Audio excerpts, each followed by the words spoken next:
आता बघूया टॉप 9 महत्त्वाच्या बातम्या। सरनाईकांनी मनसेला अधिकार बहाल केलेत असं वाटतं। मनसेवाले खोटे पोलीस बनून आले तर आम्ही भिडणार। गुणरत्न सदावर्तेंची प्रतिक्रिया। तर मनसे विरोधात कायद्यानं भिडणार असल्याची ही प्रतिक्रिया।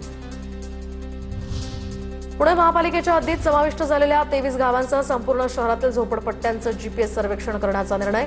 एसआरए प्राधिकरणाच्या निर्णयामुळे पुनर्वसन योजनेला गती मिळणार।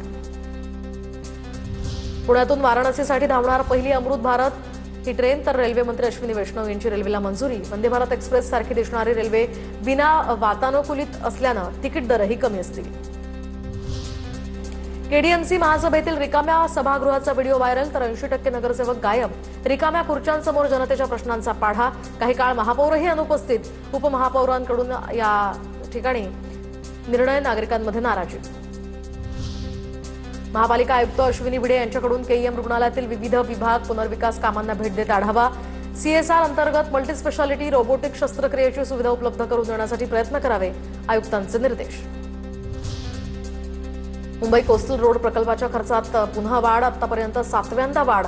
अतिरिक्त 59.85 इतक्या कोटींचा प्रस्ताव स्थायी समितीसमोर मंजुरीसाठी सादर। पुण्यातील ससून रुग्णालयांमध्ये कालपासून परिचारकांचा संप। सलग दुसऱ्या दिवशी परिचारिका मागण्यांवर ठाम। मागण्या मान्य होईपर्यंत कामावर रुजू होणार नसल्याचा इशारा।